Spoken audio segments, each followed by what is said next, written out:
குடும்ப வாழ்க்கை வரக்கூடிய நேரத்துல இன்னொரு சப்ஜெக்ட் ஒன்று இருக்கு. ஒரு மகன் ஒருத்தர் கல்யாணம் முடிச்சிருக்கிறாரு. அவருக்கு குடும்ப வாழ்க்கையில சரியான பிரச்சனை.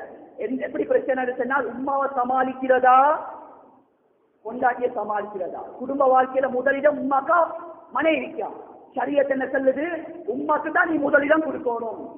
அதனால உம்மாக்கு முதலிடம் கொடுக்கிறேன் என்று சொல்லி பொண்டாட்டிய மனசை நோவிக்கிறதுக்கு யாருக்கும் அனுமதி இல்லை. உம்மாட உடுப்ப ஏத பொண்டாட்டி கழுவுறது பொண்டாட்டிக்கு வாஜிப் இல்ல.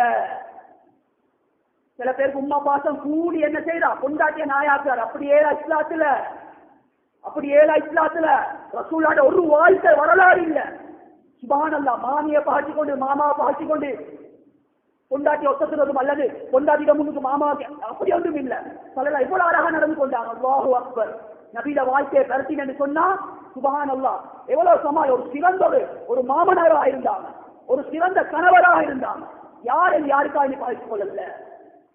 அதனால பெற்றோர்களும் என்ன செய்யணும், கல்யாணம் முடிச்சு கொடுத்துட்டு சொன்னால் அவங்க அப்படியே வாழ விட்டுறணும். சண்டையோ சச்சரவோ என்ன பிரச்சனை நடந்தாலும் அவங்க பார்த்து நாங்க மூக்க நடக்கப்படாது.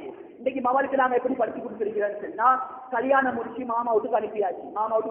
மாப்பிள்ளையோட என்னமோ பிரச்சனை, உடனே கால் வரும், வாப்பா இவரோட எனக்கு வாழையில வாப்பா எது கூட்டி கொண்டு போங்க. வாப்பா குடுக்கிற தரபியத்தை என்ன தெரியுமா, நீ அவனை போட்டுட்டு உன்னோட புள்ளைய கூட்டி கொண்டு வா, உன்னோட பிள்ளைக்கு நாட்டு என்ன போடணும், அவன் தேவையில்லை. பார்த்தா அவள் ஆஹா வாப்பா மேல சைட்ல இருக்கான்னு சொல்லி புள்ளைய கூட்டி கொண்டு வா. இது முறை இல்ல. வாப்பா என்ன செய்யணும், தர்பியத்தை கொடுக்கணும். சுப்ஹானல்லாஹ். அலி ரலியல்லாஹு தஆலா ஃபாத்திமா ரலியல்லாஹு தஆலா அன்ஹா அவங்களோட வீட்டுக்கு ரசூல் ஸல்லல்லாஹு அலைஹி வஸல்லம் வீட்டுக்கு போனா ஃபாத்திமா நாயகி ஒரு இடத்துல இருந்து அழுது கொண்டிருக்கிறாங்க. அலி ரலியல்லாஹு தஆலா மருமவனை தேடுறாங்க, மருமவனை காணல.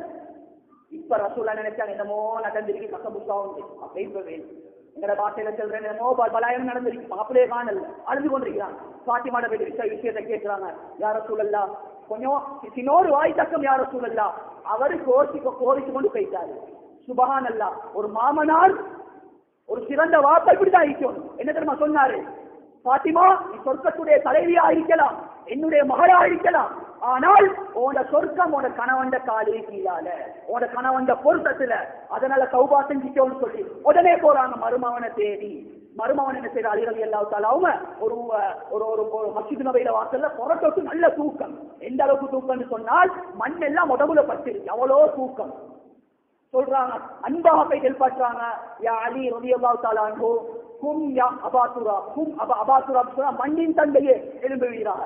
என்ன செய்யறாங்க, மாமா ரசூல் ஸல்லல்லாஹு அலைஹி முபாரக்கான தந்தைய கையால அலி ரலியல்லாஹு தஆலா அவரோட உடம்புல பட்டிக்கிற தூசியை தட்டிட்டு தோல்ல கைய போட்டு தன்னுடைய மகளோட போய் தரபியத்தை கொடுத்து சேர்த்து வைக்கிறார். இது சிறந்த